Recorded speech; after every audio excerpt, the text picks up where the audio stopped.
farmacéutico es uno de los lobbies más influyentes del mundo. 应对挑战，利益行力破解。 Конечно, должны работать кооперативно, должны... Avecina una gran guerra entre la realidad virtual y la realidad aumentada.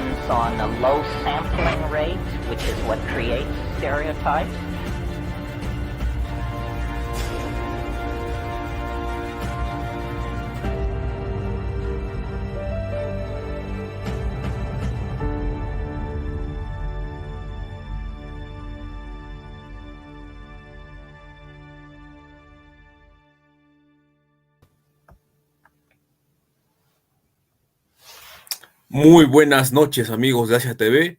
Una vez más, su servidor acá, Carlos Fernando Mamaña Aliaga, director del Espacio de Reflexión Crítica y Estratégica Proyecto Patria de Perú. Habitualmente, bueno, como de costumbre, venimos pues desplegando, ustedes saben, este primer ciclo de conferencias sobre geopolítica, y ya pues estamos en la 15ª conferencia, que es ni más ni menos Geopolítica y la Historia, titulada así. Y todo el mundo sabe, ¿no? Perfectamente que la geopolítica siempre ha sido una disciplina muy asociada, muchas veces enclaustrada en el ámbito militar. Y no es de todo falso, en gran medida ha sido así. Es así que, pues, unas conferencias de esta naturaleza, un primer ciclo de geopolítica, no podría hacerse al margen del expertise, de los conocimientos, de la sapienza de los hombres de armas, de un militar, de un soldado. En este caso, pues, ni más ni menos tenemos el honor, digo el honor porque lo digo sin ambajes, una personalidad en el Perú, muy reconocido dentro de las Fuerzas Armadas y por supuesto admirado por Proyecto Patria. Nos referimos al coronel Enrique Gargurevich, ¿no? Que allí lo tenemos ya en la pantalla. Muy buenas noches, coronel. Y bueno, entonces, buenas noches, coronel. Un militar de formación, de familia también militar, entonces creo que ya estamos completando, ¿no? el círculo de las conferencias sobre geopolítica. Nos faltaba un militar y bueno, tenemos ahora qué militar. Es un honor, ha sido por mucho tiempo un destacado, sigue siendo lo destacado representante de las Fuerzas Armadas del Perú, y un tiempo encargado también de lo que es todo lo que es relaciones públicas del ejército, para que tengan ustedes una idea de lo que estamos hablando, del invitado, de la calidad de invitado que tenemos hoy. Asimismo, actualmente, aparte de ser reconocido ampliamente en diversos países, como por ejemplo Israel, Inglaterra, Corea, Argentina, Bolivia, Colombia, Reino Unido, Francia, España, Chile, etcétera, El Salvador actualmente se desempeña como presidente de la Academia Peruana de Historia Militar. Entonces es un honor, un lujo, y desde ya le agradecemos profundamente, estimado coronel, tenerlo acá, que usted en su agenda tan apretada se haya dado el espacio para Proyecto Patria, para Asia TV, en este primer ciclo de conferencias sobre geopolíticas organizadas por los tanques de pensamiento ya mencionados. Enviamos, como siempre, saludos a nuestro amigo, el director, el hombre de la casa, ¿no?, de Asia TV, Marcelo Ramírez, destacado geopolítico sudamericano, su compañera Ivonne Alves, sin la cual no podríamos desarrollar. Y por supuesto tenemos, como es habitual también en estas conferencias, al doctor Manuel Espinosa, del Centro Regional de Estudios Internacionales, su director, formado en el famoso MGIMO, ¿no?, el Instituto Internacional de Relaciones Internacionales de Moscú. Y lo tenemos acá. Buenas noches, ¿cómo está, estimado doctor Manuel Espinosa? No lo escuchamos, discúlpenos. Mucho gusto. Buenas noches, Carlos, estimado coronel Enrique Gargurievich. Espero pronunciarlo bien. Es un honor siempre estar aquí en el Proyecto Patria, con este ciclo de conferencias tan actualizados sobre geopolítica. Prácticamente están haciendo ustedes historia no solamente en el Perú, sino en toda la región. Es indiscutible eso. Y un saludo a los amigos de Asia TV, a Ivonne y a Marcelo, que están transmitiendo en su canal Humo y Espejo. Buenas noches y éxitos al conferencista. Muy bien. Bueno, como ustedes saben, el coronel de momento no está hablando mucho porque él es el protagonista de esta conferencia. No le queremos robar ni la mínima palabra. Así que pues nosotros lo dejamos con la palabra, estimado coronel. Es todo tuyo, es todo suyo el escenario. Por favor, adelante. Gracias, estimado Carlos. Te felicito por el proyecto que lideras acá en el Perú. Un saludo fraterno también para nuestros amigos en Argentina, país que acabo de visitar hace algunos días. Y también, ¿por qué no?, al destacado geopolítico Manuel Espinosa, que ha tenido el honor de estar presente acá para saludarme y tengo entendido dar algunas consideraciones al término de mi intervención. Básicamente lo que vamos a hablar es historia de nuestro país, del Perú, que es por todos o por muchos conocida, pero lo que vamos a tratar aquí específicamente es la relación que tiene con la geopolítica. Por lo tanto, vamos a mirar la historia desde un punto de vista totalmente diferente a cómo se trata por ejemplo, en los niveles de enseñanza básica, primaria, secundaria y superior, y como normalmente se narra o se designa en las principales academias que tenemos en el país, ¿no? Por lo tanto, vamos a darle un sentido netamente geopolítico a la historia para poder entrever cuál es la relación que tiene básicamente con esta ciencia tan importante como es la geopolítica. Bueno, pero vamos a iniciar definiendo geopolítica.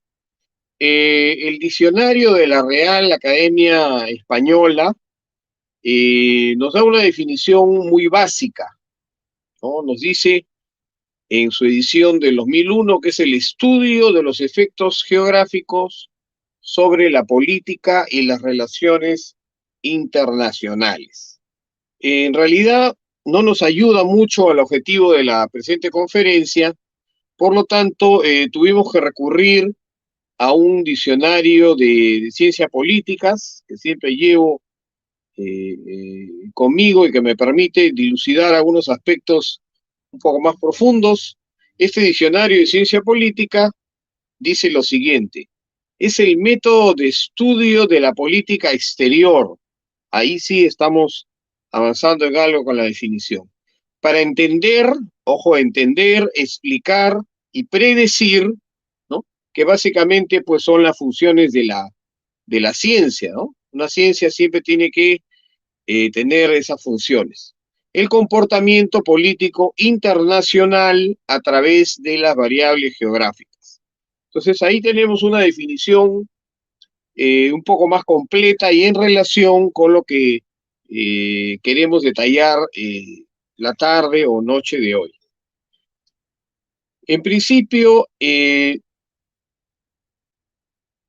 la geopolítica como método de enseñanza para el caso específico de las Fuerzas Armadas del Perú, si bien es cierto, hubieron algunos antecedentes, pero oficialmente se empieza a enseñar en la Escuela Militar de Chorrillos en el año de 1987, cuando aparece el primer manual de geopolítica que estuvo editado, elaborado por mi padre, el coronel Enrique Gargurevich.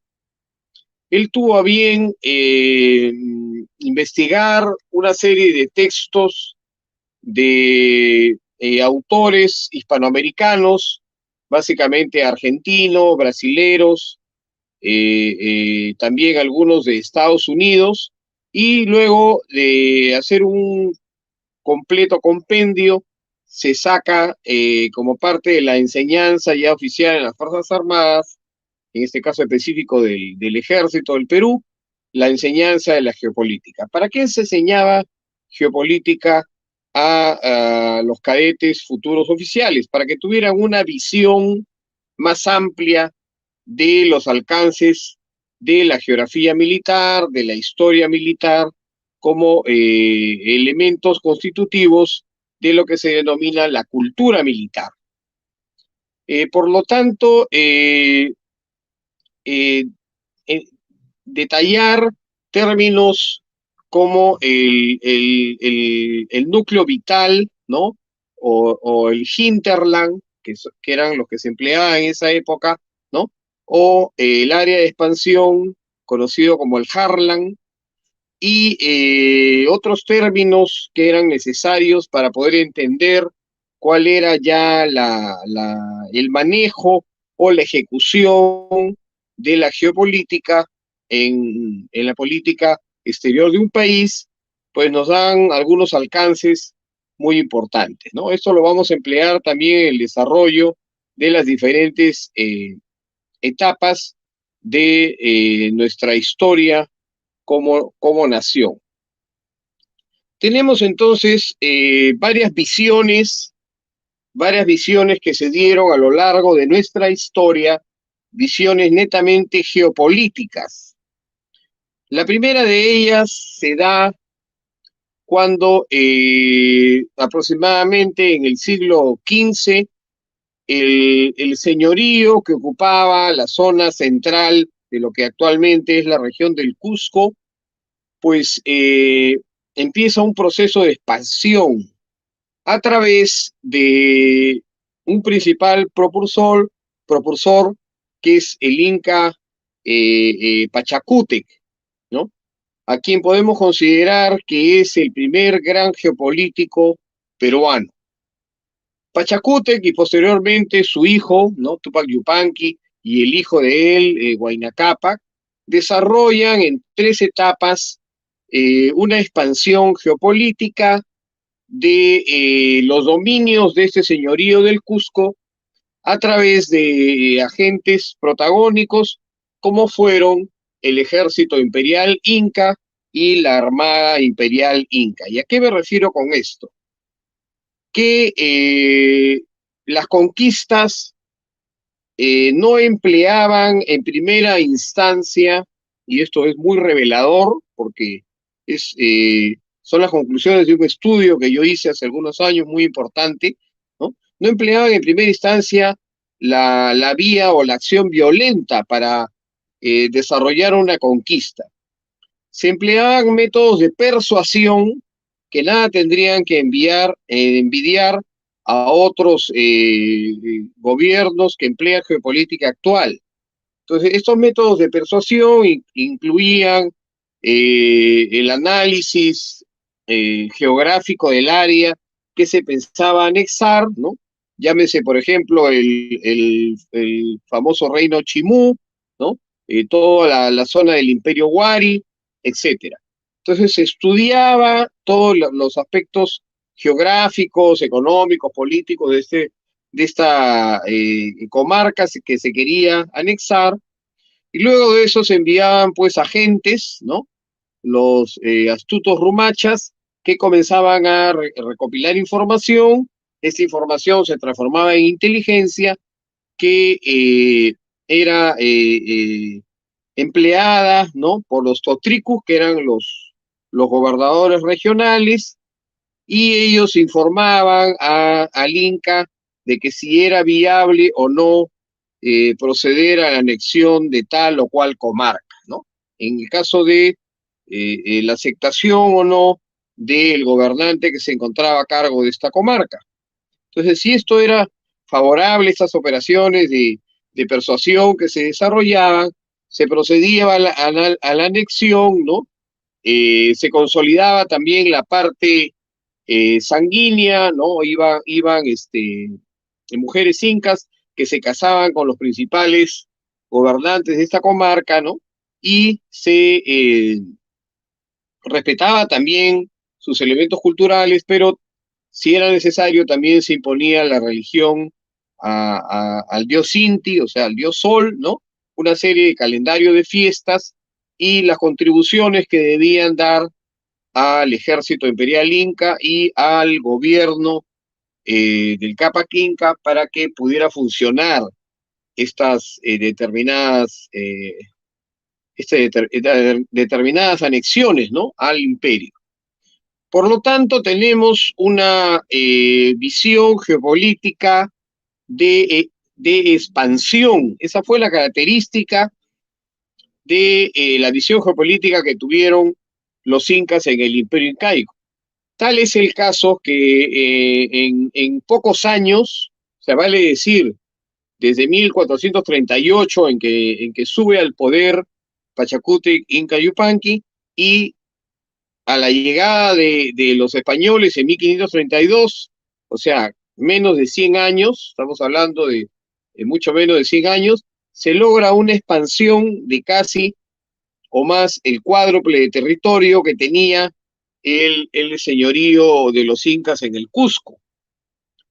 Se domina o se extiende el área de influencia por casi toda Sudamérica, ¿no? Llegando hasta las actuales repúblicas de Colombia, Ecuador por el norte, por el sur Chile y Argentina, y por el este todo lo que es relacionado a la selva amazónica, ¿no? Que llegaron a la selva amazónica.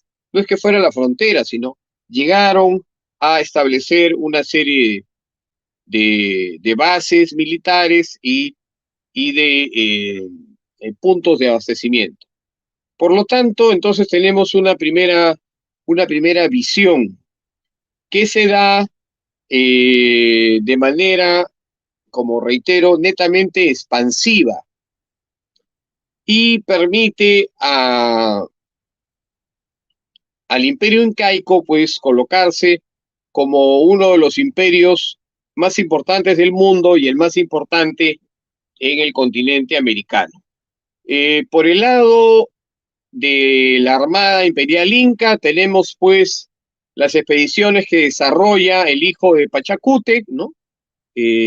Tupac Yupanqui, desarrolla una serie de expediciones a través del Océano Pacífico, llegando a los territorios del actual continente de Oceanía, donde hace importantes descubrimientos y lleva también elementos culturales del Imperio Incaico hacia esos lugares, ¿no? Entonces, como reitero, estos agentes de expansión protagonistas son el Ejército Imperial Inca y la Armada Imperial Inca. Posteriormente, ya con la llegada de la conquista y la organización, el 20 de noviembre de 1542, de la entelequia política denominada Virreinato del Perú o Reino del Perú, la corona española, pues,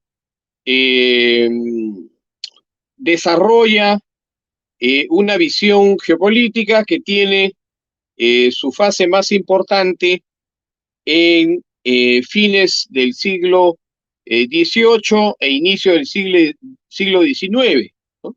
Siendo el principal propulsor de esta visión geopolítica el virrey del Perú, el teniente general José Fernando de Abascal y Sousa. ¿Qué orientación tiene esta visión geopolítica? La visión de protección de los dominios hispanoamericanos de la corona española ante la amenaza que se producía de las insurrecciones con la conformación de juntas de gobierno, ¿no? Ante la conformación de estas juntas de gobierno, inicialmente la de el Alto Perú, ¿no? En la ciudad de Chuquisaca, en La Paz, posteriormente en la ciudad de Quito, y también en Venezuela, y posteriormente en Nuestra Señora de los Buenos Aires, en el Río de la Plata, pues se tiene que desarrollar una serie de acciones geopolíticas de carácter orientadas hacia la protección, como reitero, de los dominios hispánicos de la corona, de los dominios hispanoamericanos de la corona española. Tal es el caso que el virrey del Perú, el teniente general José Fernando de Abascal y Sousa, envía pues expediciones militares tanto o en contra de la Junta de Gobierno de la Villa de San Francisco de Quito, en contra de la Junta de Gobierno que se desarrollaron en La Plata de Chuquisaca, Nuestra Señora de la Paz, en el Alto Perú, y en cuanto a también la Capitanía General de Chile, que me había olvidado mencionar, que también conforma su Junta de Gobierno en el año de 1810. Contra la única Junta de Gobierno que no envía tropas es contra la de Nuestra Señora de los Buenos Aires, pero sí envía apoyo a la ciudad puerto de Montevideo y apoyo a las fuerzas que estaban desarrollando una contrarrevolución en Córdoba al mando del virrey Santiago de Liniers y Bremont. Entonces, como podemos apreciar, la geopolítica se encuentra presente, pues, en épocas que inimaginábamos, ¿no?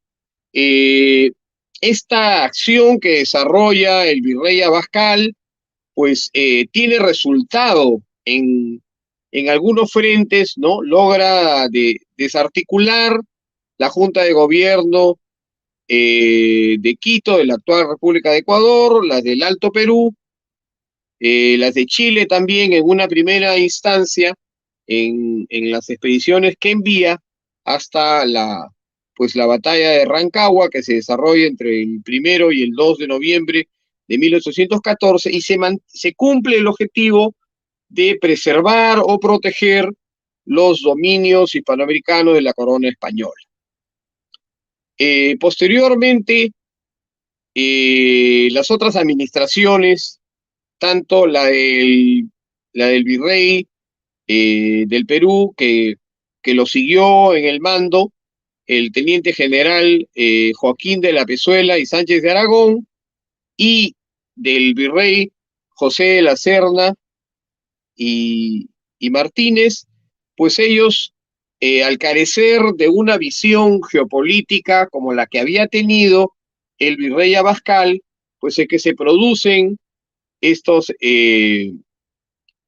situaciones históricas de la aparición de la expedición libertadora que viene del sur, posteriormente la del norte, y esto culmina con la liberación o la emancipación de los dominios hispanoamericanos de la corona española.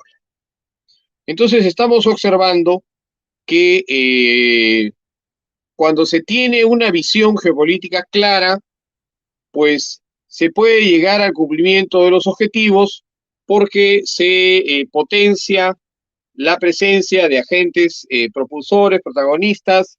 Existen geopolíticos que lideran estas visiones y se dan orientaciones geopolíticas que ayudan a la consecución de los objetivos, ¿no? Lo estamos observando en las dos primeras visiones que se tiene en la historia del Perú. Posteriormente, cuando el Perú pasa a ser república, se carece de una visión geopolítica, lo cual se traduce en una falta de coherencia, una falta de ordenamiento político, el cual es mantenido por la figura de los prefectos, de los soldados prefectos del Perú, ¿no? Que es materia de una de las investigaciones que yo he desarrollado, ¿no? Son los que mantienen la cohesión, la unidad del territorio de lo que venía a ser la República Peruana ante los embates de las otras repúblicas circundantes a la República Peruana que querían hacerse o anexarse, pues, territorios. Hasta que llega, pues, después de este periodo que carece de visión, llega el gran arquitecto del Estado peruano, el mariscal Ramón Castilla Marquesado, quien desarrolla una visión geopolítica netamente de predominio. Coincide esto con el auge que se da de las Islas Guaneras, lo que le permite obtener una serie de medios que le sirven al mariscal Castilla para materializar su visión geopolítica, ¿no?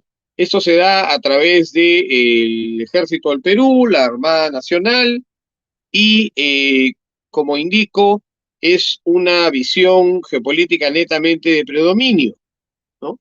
Por ejemplo, se produce entre 1859 y 1860 un conflicto con Ecuador, ¿no? Por la venta de unos terrenos a una firma inglesa que pertenecían a la soberanía del Perú. Entonces va a Castilla, conquista la ciudad de Puerto de Santiago de Guayaquil y tiene que dejar sin efecto estas concesiones que habían hecho los ecuatorianos a esta firma británica, ¿no? Entonces estamos observando una acción netamente de predominio del Estado peruano, del Perú, de la República del Perú, en toda Hispanoamérica, ¿no? Y no solamente en Hispanoamérica, sino cuando se produce esta crisis de la fiebre del oro en California, que era un territorio que después se anexó a los estados de la Unión de América, pues existían ciudadanos peruanos que habían ido a trabajar a esa zona. Entonces Castilla envía una unidad naval peruana para que le dé seguridad. Y en caso de que se produjeran disturbios, estaba dispuesto pues a emplear acción violenta a esta unidad naval o en su defecto declarar la guerra a los Estados Unidos de América, ¿no?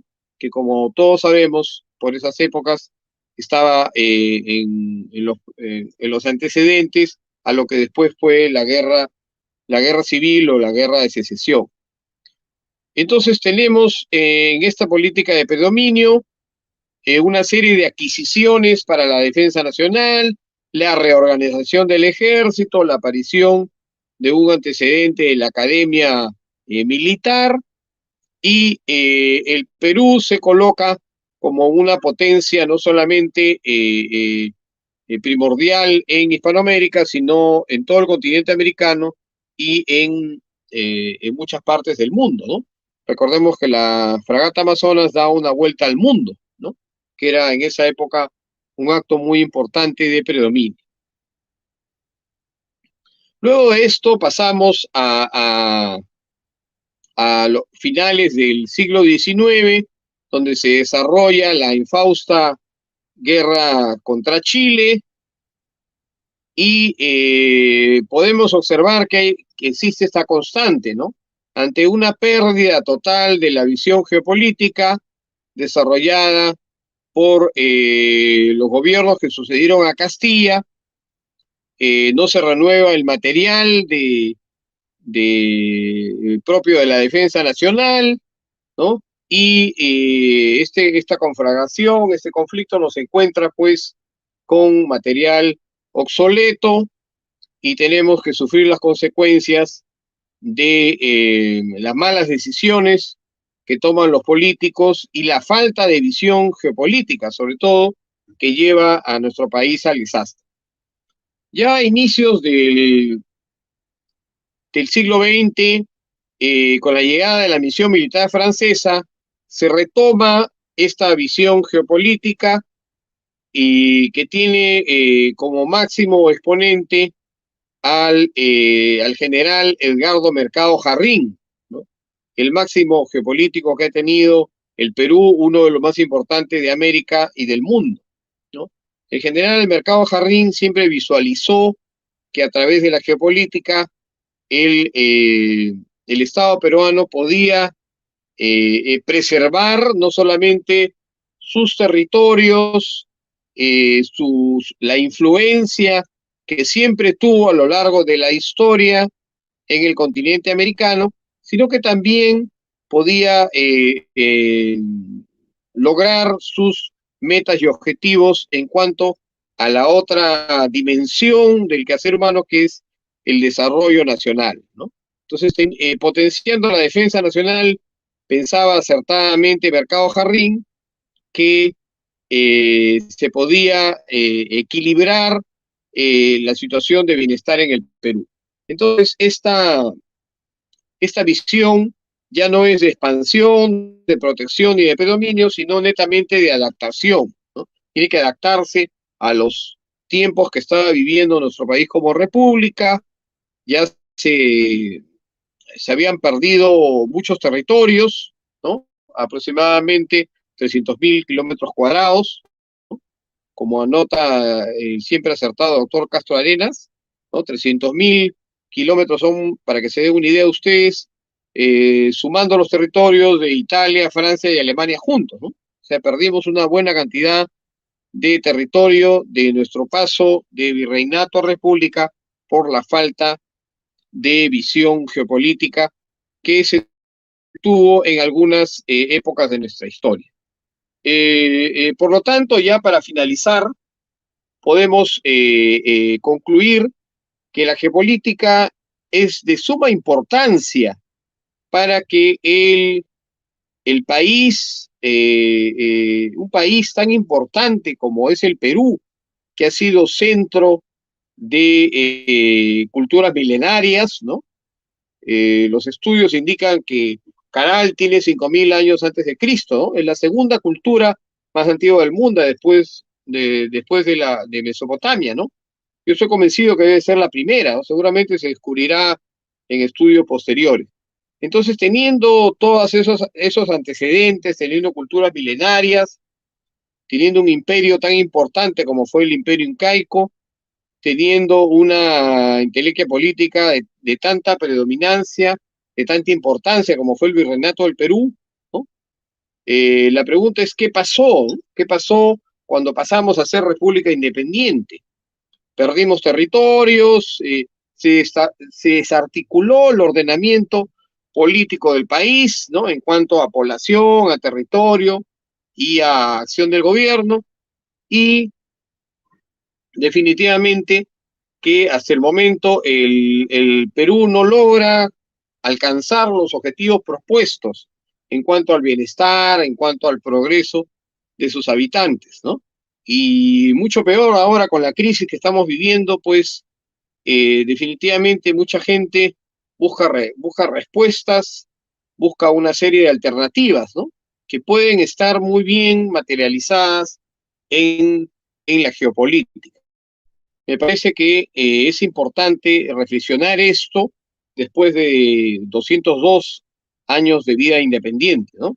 ¿Qué sucedió con el Perú que no ha podido alcanzar sus metas? Y me parece que una parte de la justificación es la carencia de visión geopolítica que se ha tenido durante todo este tiempo y la falta de enseñanza, o sea, de generar nuevos cuadros, ¿no?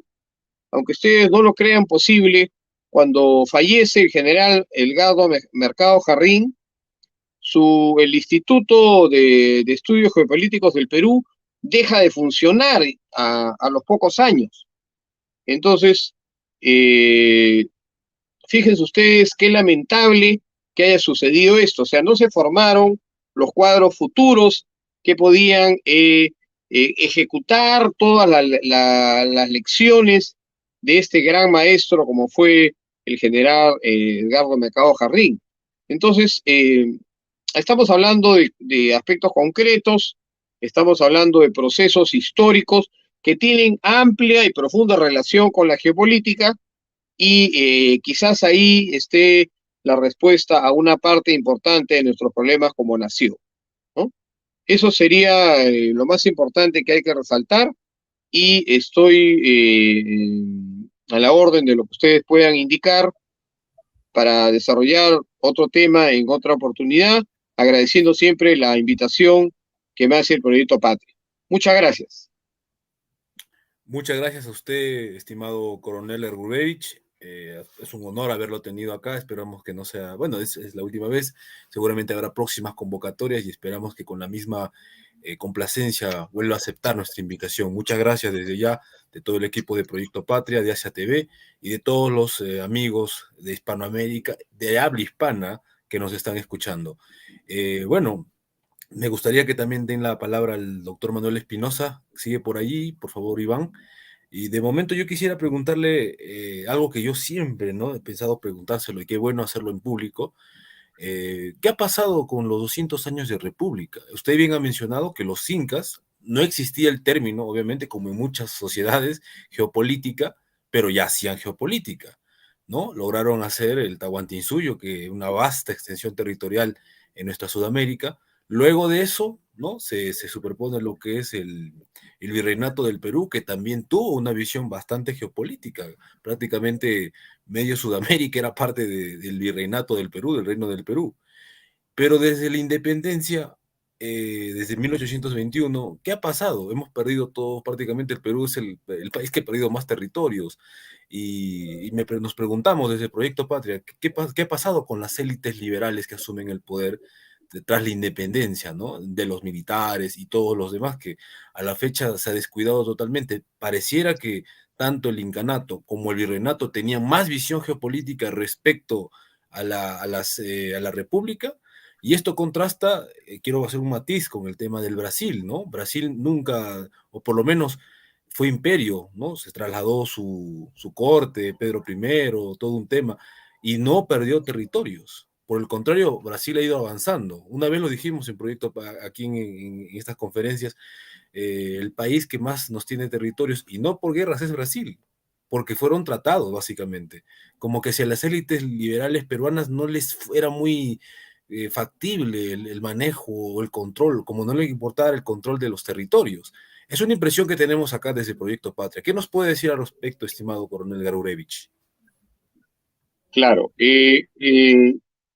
la geopolítica como una creación humana se, se desarrolla pues mediante el análisis de fuentes, ¿no? Al igual que lo hace la historia, ¿no? Hace heurística, hace hermenéutica, o interpretación de las fuentes. Entonces, se hace necesario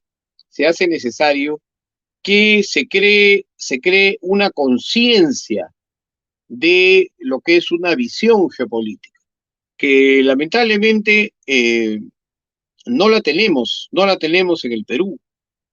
El tomar conocimiento de todos estos términos, ¿no? Como decía al inicio de la conferencia, ¿no? El hinterland, o sea, el espacio interior, el núcleo de una entelequia política. En el caso de los incas era el Cusco, ¿no? Pero luego se traslada a la ciudad de los Reyes o Lima, ¿no? Entonces, ese traslado, ¿qué significó? Significó apertura de nuevas vías, ¿no? De aproximación, que también es un término geopolítico. Entonces, debió haberse empleado de esa manera. Pero ¿qué sucedió?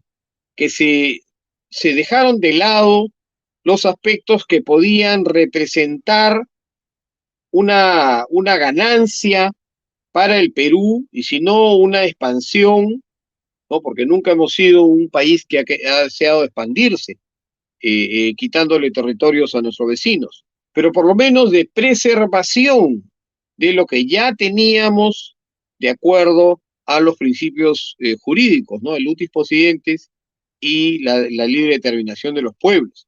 Entonces, no se tomó así, no se vio así, y se dejó perder, ¿no? Nuestros diplomáticos fueron muy leales a los principios, ¿no? Mientras que diplomáticos de otros países empleaban todos los medios disponibles, ¿no? A su alcance para poder lograr anexiones importantes, ¿no? Tanto en el siglo XIX como en el siglo XX, ¿no? Se observa esto. Y lo que a nosotros nos interesaba más que todo era definir las fronteras donde cayera o donde fuere, ¿no? Sin tener en cuenta también, esto lo estableció mi padre en el anexo número 1 de este importante texto, el Manual de Geopolítica, había una serie de principios, ¿no? Decía, ¿no? Por ejemplo, la cordillera divide, ¿no? El río favorece, que son tomados de los principales gestores de la geopolítica mundial e internacional. Entonces, para esta gente del siglo XVIII, del siglo XIX y principios del siglo XX, lo que les interesaba más era solucionar el problema, ¿no?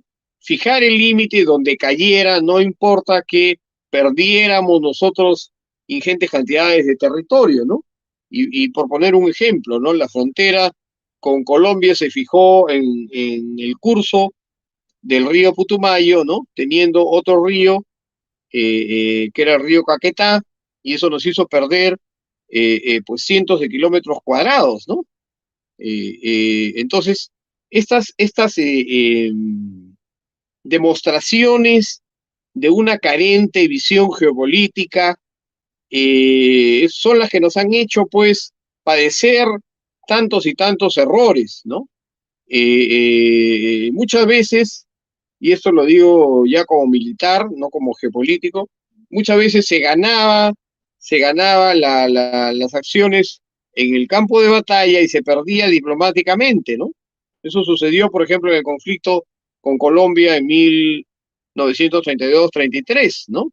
Que inicialmente tuvimos acciones negativas, pero después se ganaron una serie de acciones que no sirvieron para que se tenga esto en cuenta, ¿no? Entonces se fijó una frontera que definitivamente no favorecía al Perú y pues con todas las consecuencias que esto trajo, ¿no? Entonces, en ese sentido, debemos sacar como conclusión y como reflexión profunda que las personas que están a cargo de todo lo que es la política exterior deben ser expertos en geopolítica. En las escuelas militares se debe enseñar geopolítica para que los militares aprendan a amar lo que tienen, ¿no? Yo sé que ya lo hacen, pero la geopolítica es como trasladarlos, o sea, ver el país desde una aeronave, ¿no? O desde un dron, para emplear un término más actual, más técnico, ¿no? E ir observando cómo se desarrolla toda la dimensión de nuestro territorio.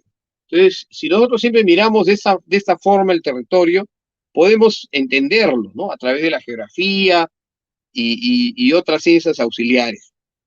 Pero si no se hace esto, si queremos solucionar las cosas desde nuestro escritorio de un distrito capitalino como San Borja, y jamás estamos conscientes de la realidad de nuestro país, ¿no? Por eso es que el Centro de Altos Estudios Nacionales entabla esta posibilidad a través del general Marín, entabla esta posibilidad, dice, lo primero que se tiene que hacer es analizar la realidad nacional.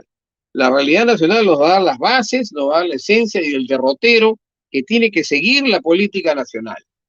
Entonces, si no sabemos absolutamente nada de nada y queremos tomar decisiones desde un escritorio, entonces se producen estas cosas, pues, ¿no? Que estamos definitivamente observando. Entonces, se tiene que reactivar estos estudios geopolíticos. Por eso es que yo felicito a ustedes con el Proyecto Patria, que están desarrollando tantas y tan importantes conferencias, donde se presentan eminentes cultores de la geopolítica y nos pueden dar una serie de elementos que pueden ser aprovechables para reconstituir nuestra visión geopolítica con miras al siglo XXI, XXII, y que se recomponga esta visión, ¿no? Esta visión que a mi modesto entender ha sido dejada de lado, ¿no? Ahora ya no se habla de geopolítica y estamos a la deriva, ¿no? Estamos a la deriva, estamos en el vaivén de los tiempos, de la política internacional, pero el Perú no visualiza y no se pone metas en lo que quiere hacer geopolíticamente. Entonces, fíjense ustedes, para que se den una idea, y ya con esto termino, los objetivos nacionales que desarrolla el gobierno del presidente Belaúnde, ¿no? Un gran demócrata, un gran político, eran en total seis objetivos, ¿no? ¿Por qué se mantenían secretos? ¿Por qué se mantenían secretos? Los guardaban ahí en el Centro de Altos Estudios Nacionales y no eran de dominio de toda la población, de todas las autoridades. Porque el sexto objetivo decía lograr el predominio en América del Sur. Entonces, esto lo consideraba el presidente Belaúnde y toda la gente de su gobierno, que podía considerarse como ofensivo a las otras naciones. Pero pensamos, luego de muchos años, ¿qué tiene de malo que un país quiera lograr un predominio? Porque eso se va a hacer no a través de expansión ni de guerra, sino se va a hacer a través de su cultura, a través de su economía, ¿no? como el caso, nadie va a negar que el Perú está logrando en la actualidad un predominio gastronómico, ¿no? Es la mejor gastronomía del mundo, reconocida internacionalmente. Eso es lograr el predominio, ¿no? A través de una visión clara, con objetivos claros, con metas claras. Entonces, lo mismo tiene que traducirse para efectos del Perú, ¿no?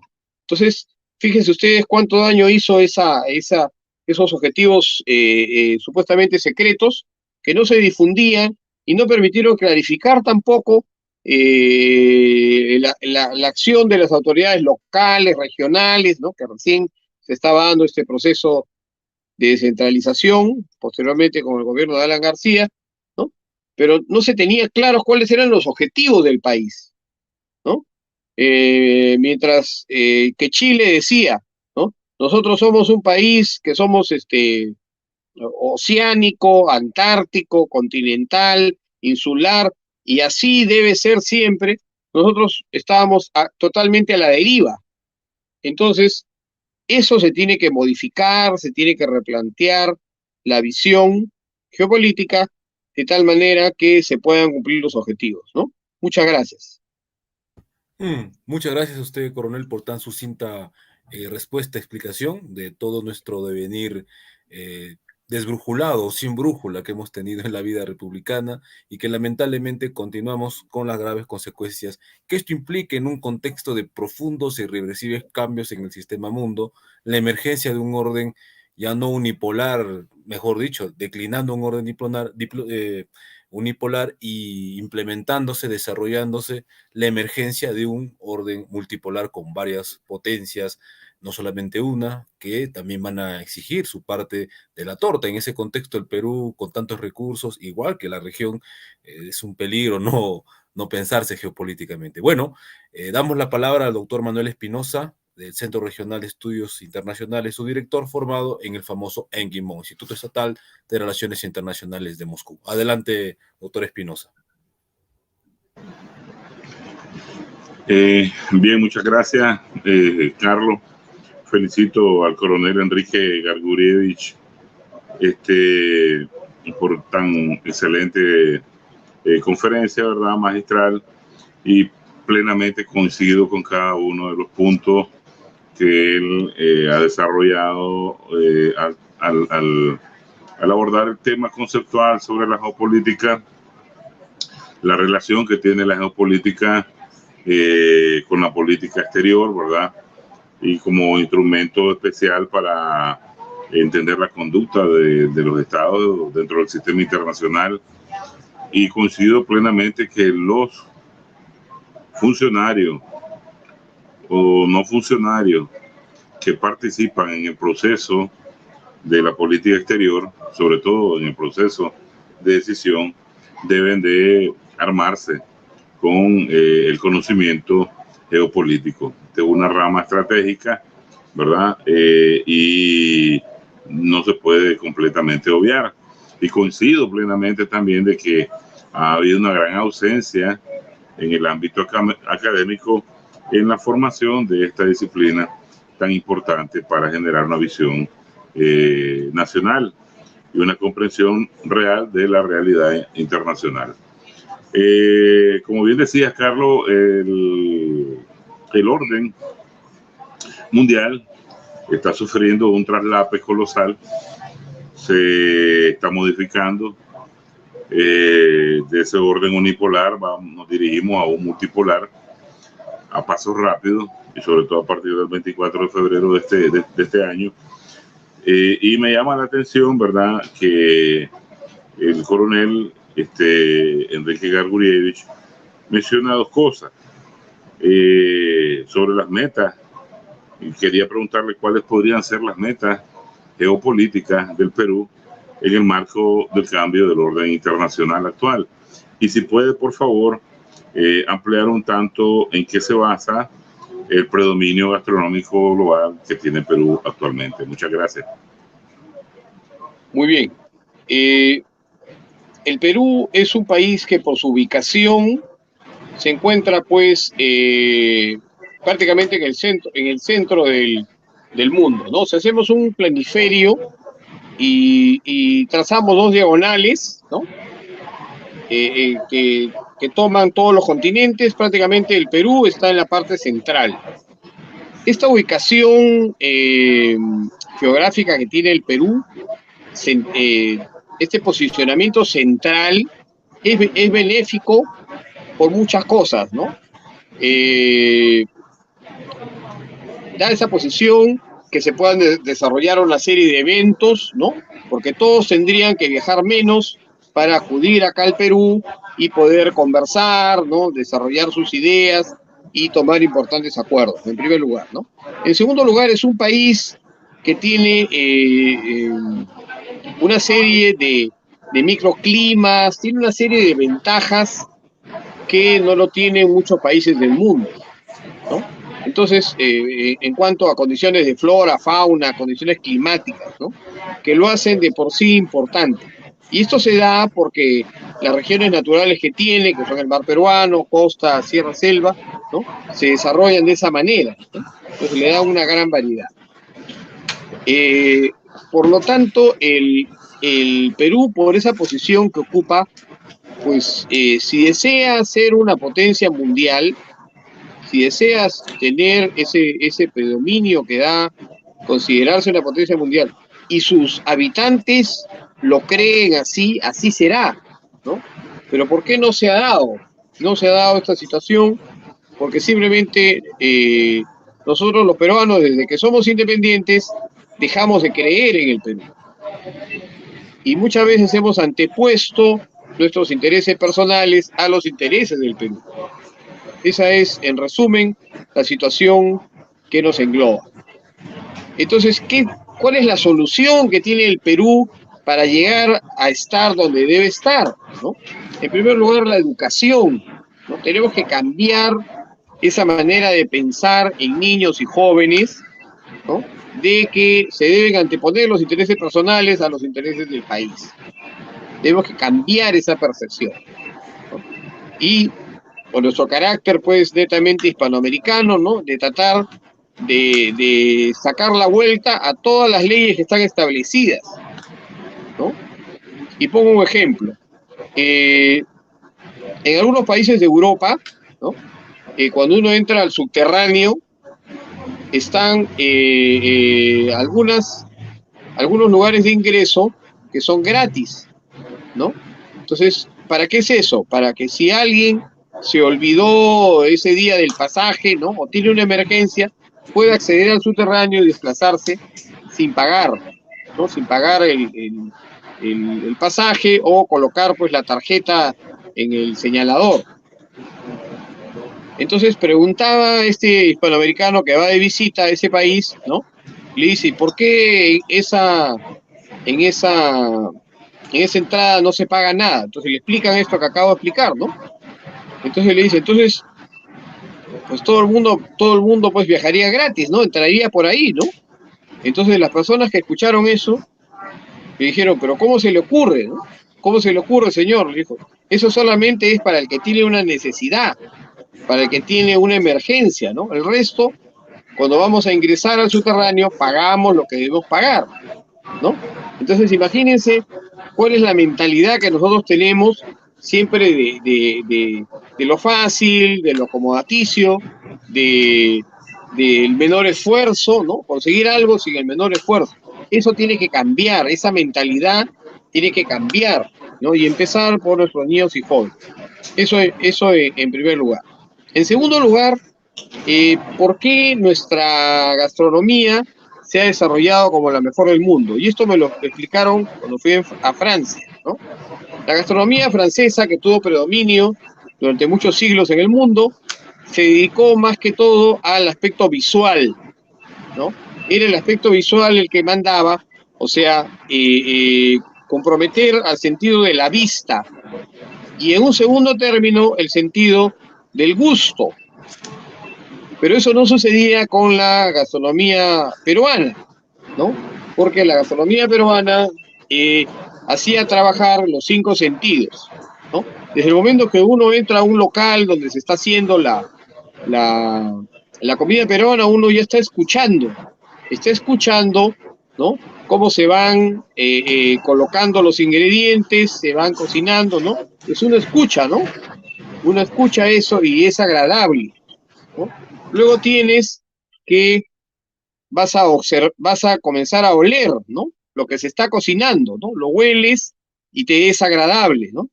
Luego, pues, en tercer lugar, te traen el plato y tú lo vas a mirar, ¿no? Vas a mirar el plato y va a ser agradable a tu vista. Está el tercer sentido, ¿no? Y luego vas a tener muchos de los platos, cogerlos con la mano, está el sentido del tacto, ¿no? Y cuando lo degustes, te va a parecer delicioso. Están ahí los 5 sentidos, ¿no? Entonces, por eso es que la gastronomía peruana ha tenido ese auge, ¿no? Que se está manteniendo a nivel internacional por el uso de todos los sentidos que tiene el ser humano, ¿no? Y esto no lo digo yo como peruano, ¿no? Muy orgulloso, sino me lo explicaron, pues, en un país tan importante como Francia. Entonces, espero haber resuelto sus 2 inquietudes, mi estimado Manuel, de manera didáctica. Excelente, excelente, gracias. Realmente, más bien ha despertado un interés por deleitarse de la comida peruana, ¿verdad? Tal vez alguna última pregunta. ¿Qué tanto por ciento de la gastronomía peruana tiene raíces indígenas? Es una comida como todos los elementos culturales de nuestro país, que ha sufrido una mezcla, ¿no? En nuestros elementos culturales, que son la religión, el idioma, el folclore, la gastronomía, ¿no? Etcétera, ha habido una mezcla, una fusión de una serie de elementos culturales de nuestro país. Es netamente andino autóctono, o es netamente occidental cristiano, o es netamente oriental, sino todos se han fusionado. Por eso se crea la riqueza de estos elementos culturales, ¿no? Entonces, por ejemplo, no podemos hablar de porcentaje, lo que podemos hablar es de la orientación de la comida. Si uno va y se acerca a un local de comida oriental, que nosotros lo llamamos chifa, que significa en chino comer arroz, ¿no? Vas a encontrar toda esta comida de origen oriental, pero que ha sido fusionada con comida netamente ya criolla, ¿no? Criolla natural del país, ¿no? Y te pongo un ejemplo, ¿no? El arroz que traían los orientales, que era de color blanco, ¿no? Sancochado, sin sal, ¿no? Acá se le agregó sal y le comenzaron a agregar una serie de elementos, ¿no? Le comenzaron a agregar pedazos de carne, pedazos de pollo, ¿no? Algunos mariscos. Entonces se hace una comida sumamente agradable, ¿no? Que para estas horas ya nos está dando mucho hambre y ya nos da ganas de cenar. Y te invitamos, Manuel, a que puedas degustar la comida peruana cuando estés por acá en nuestro país, ¿no? Entonces, no podemos hablar tanto de porcentajes, sino de orientaciones, o sea, ¿dónde predominaría más en la comida chifa? Predominaría más el elemento oriental mezclado y justapuesto con algunos elementos netamente criollos, ¿no? Pero tienes, por ejemplo, platos que son de origen africano, ¿no? Que son la sangrecita, el caucao, la chanfainita, que eran elaborados con los elementos de la res o del cerdo, que no querían comer los amos blancos, ¿no? Entonces dejaban eso y los sirvientes africanos preparaban todos estos platos tan deliciosos, tan ricos, ¿no? Entonces, ahí tienes una gran influencia africana con una mezcla de comida criolla. Entonces, hablamos más que todo en la comida peruana de orientaciones, ¿no? Cuantificar sería un poco difícil, ¿no? Más invitar a degustar cuando estés por acá, por Perú, estimado Manuel. Muchas gracias y Y seguramente que sí, ya Carlos creo que va a estar en problemas porque en enero o febrero que lo vamos a visitar tiene que compartir con nosotros, llevarnos a todos esos lugares de delicioso, ¿verdad? Comida peruana.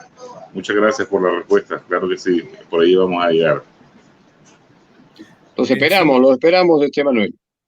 Haciendo un paréntesis, claro, que su servidor acá, Carlos Mamani, puedo decirlo con un poco más allá de la modestia, sí, conocemos la culinaria peruana y con mucho gusto, doctor Espinosa, a usted y los suyos, bienvenido. Cocinamos acá. Bueno, retornando.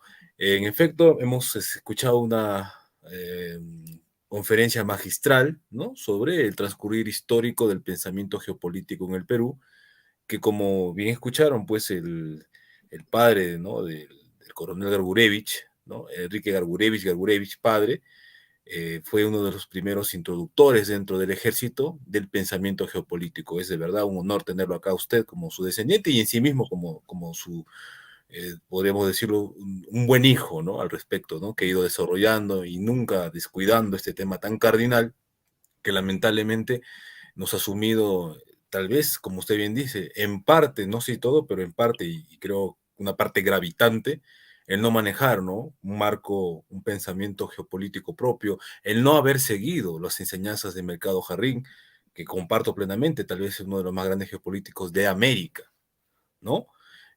Bueno, es una tarea pendiente reactualizar esos conocimientos y sobre todo yo también, ese diagnóstico me parece fundamental, básico.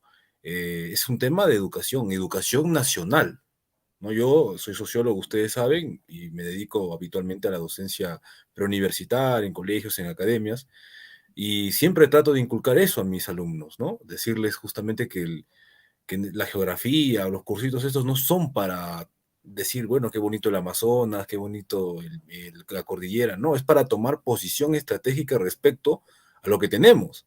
Entonces, si no vamos a verlo en perspectiva estratégica y solo descriptiva, va a ser un error. Esto lo vio alguna vez el filósofo geopolítico francés Yves Lacoste, ¿no? Geopolítica, un arma para la guerra, algo así se llamaba el libro, ¿no? Entonces, tenemos que entender que, y sobre todo países como el Perú, que son tan ricos en recursos, en biodiversidad, por Dios, aquí nace el Amazonas. Estamos hablando del tal vez el río más importante del mundo, y no tener una perspectiva seria, ¿no?, respecto al país, a lo que se tiene, a lo que se quiere ser, vamos a estar otro bicentenario sin brújula, por favor, ¿no? Yo pienso que es un momento para reflexionar estas crisis por las que estamos atravesando como país y, bueno, pues formar nuevos cuadros que permitan desarrollar ese pensamiento que está tan obliterado, tan anquilosado, ¿no? Y que no solamente tiene que moverse dentro de los espectros de nuestras Fuerzas Armadas, sino que tiene que salir al público, ¿no? Acá tuvimos también tuvimos el honor de tener acá en las conferencias, no como conferencista, pero sí como participante con sendas reflexiones, al general José Luis León Vigil, ¿no? Lo tuvimos acá y reflexionó, ¿no? Lamentablemente estamos lejos, en las universidades debe enseñarse geopolítica, geoestrategia. Todas las facultades, independientemente de la carrera, deberían tener un área de política exterior. Nuestro servicio diplomático, ya lo dijo el coronel, prácticamente, o sea, no vive una realidad propia, ¿no? No se entiende bajo esquemas geopolíticos que llevan siempre a pensar de manera realista, sino en marcos teóricos propios del idealismo unipolar de la posguerra fría del 90, y ahí se acaba su marco teórico que no da cuenta de las nuevas realidades geopolíticas que están configurando el orden internacional, que como dijo el coronel, al Perú nos sitúa al medio, ¿no?, de esta vorágine sin precedentes en la historia, donde, bueno, pues estamos asistiendo a un cambio de paradigmas, de perspectivas, y no estar con brújula no es nada conveniente, de verdad, ni para el Perú, ni para ningún país hermano, por supuesto. ¿Qué pasó? ¿Le puso YouTube? Su audio, Carlos. doctor Espinosa, me parece que suena. Sí, lo escucho, doctor. Ahora sí. Carlos, es que realmente la conferencia fue fascinante, ¿verdad? Y no quiero perder la oportunidad de preguntarle, ¿verdad?, al coronel Enrique Gargurevich, primero porque me pareció un apellido conocido. Hace poco, en estos días, leí en un diario ruso, Russia Today, que hubo un oficial de inteligencia ilegal soviético que tenía un apellido como Gurievich, ¿verdad? Y que inclusive logró hasta ser diplomático de Costa Rica y situado en el Vaticano, ¿verdad? Esas son especialidades muy buenas y me fascinó pues el artículo. Pero solo una similitud de apellido nada más, ¿verdad? La pregunta, y no quiero desaprovechar que el coronel está con nosotros hoy, preguntarle alrededor de esto. ¿Qué nos puede compartir, estimado coronel, con el concepto de operaciones geopolíticas de inteligencia? Por favor, si existe esa rama ya de instrucción en la parte castrense. Claro, la inteligencia ha estado,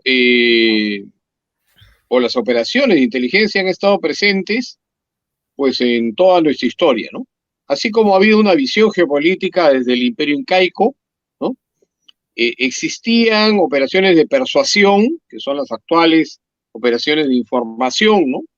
Denominadas operaciones psicológicas, y las operaciones de inteligencia también, que hacían los gobernadores regionales en el Imperio Incaico, que eran los Totriku, ¿no? A través de los agentes especiales, que eran los Rumachas. Si usted puede buscar una novela muy importante, se llama El espía del Inca. Creo que es un peruano afincado en España o en Francia que se apellida Duquet. Ha escrito El espía del Inca. Es una novela histórica muy importante en donde se señala sistemáticamente cuál era la función o las funciones que desarrollaban de inteligencia en el Imperio Incaico, ¿no? Pasando luego a la etapa de la independencia, tenemos también el desarrollo de operaciones de inteligencia, ¿no? Con los agentes que constituían la base de la red de inteligencia que se crea aquí en el Perú para su independencia. Esta red de inteligencia estaba a cargo del coronel del arma de caballería, José Mariano de la Ría Buero y Sánchez Boquete, que fue coincidentemente el primer presidente del Perú, ¿no? Él había organizado una red que tenía agentes, espías, informantes, ¿no? Y proporcionaba información de primera mano al capitán general José Francisco de San Martín y Matorras, ¿no? Y que determinó eso, el éxito de las acciones estratégicas y tácticas, ¿no?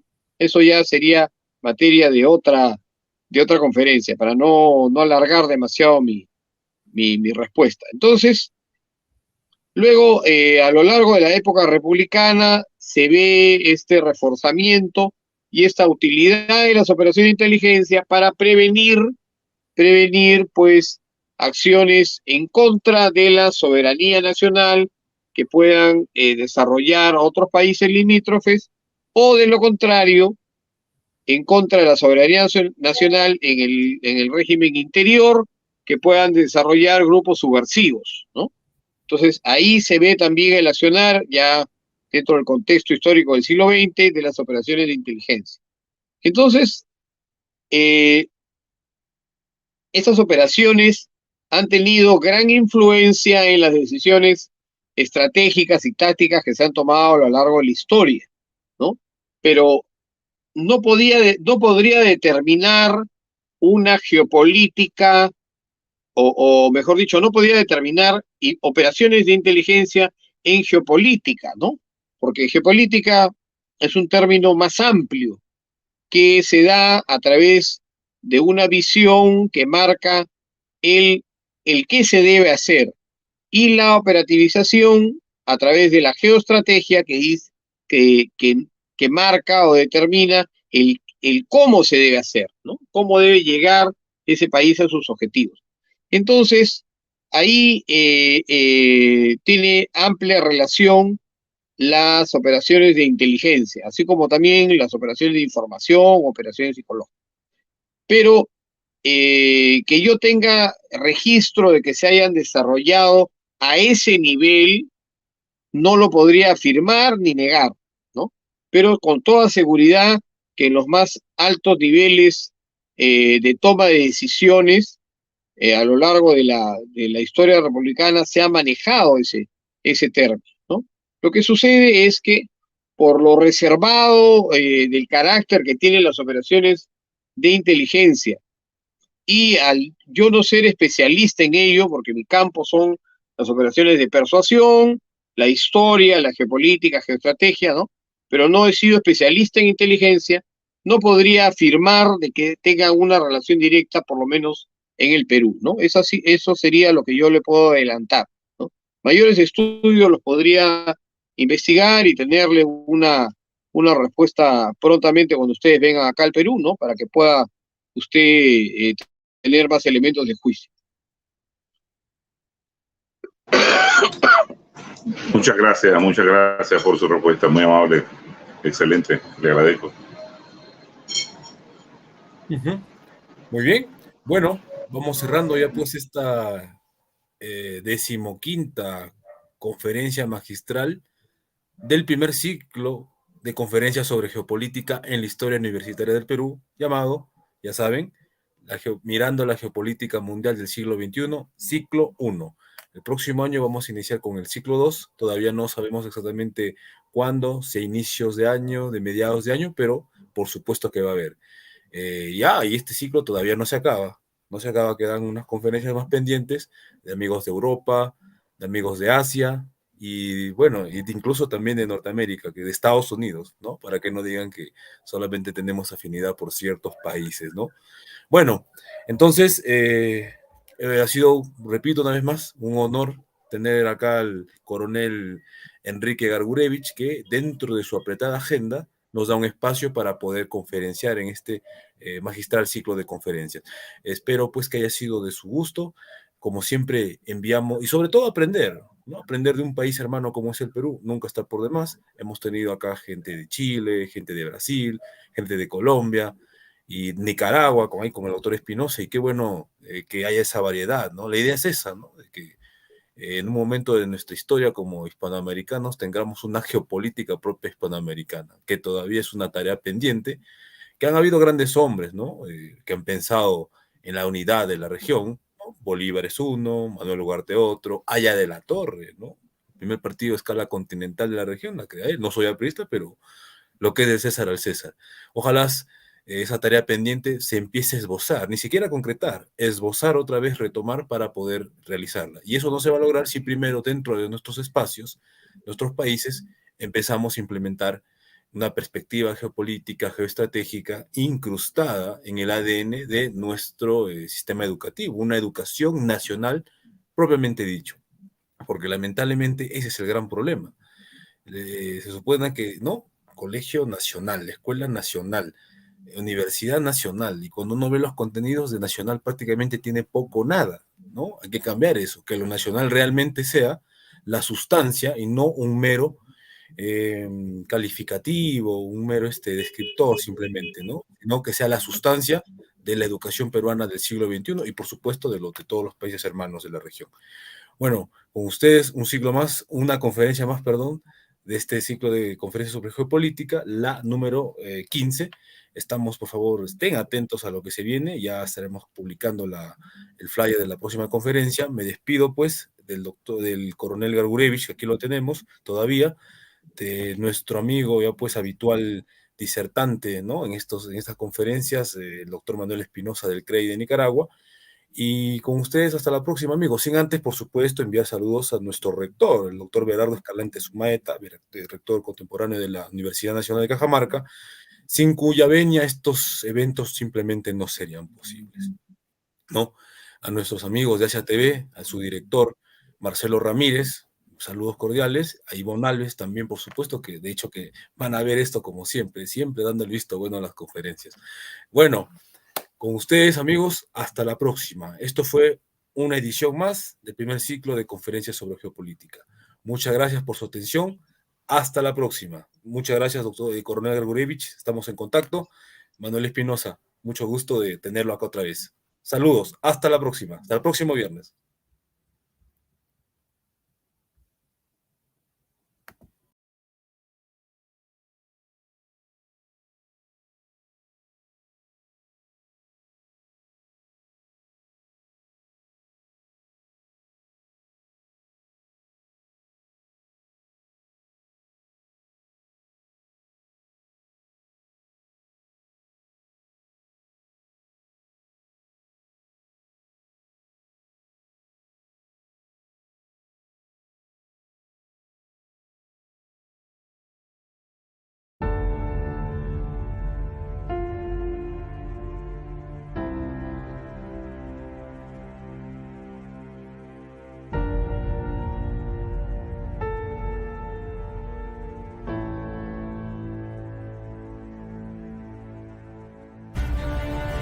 El farmacéutico es uno de los lobbies más influyentes del mundo. 众志成城，应对挑战，利益行力量，破解 Конечно, должны работать кооперативно, должны... Farmacéuticas tienen demasiado poder. Avecina una gran guerra entre la realidad virtual y la realidad aumentada. runs on a low sampling rate, which is what creates stereotypes.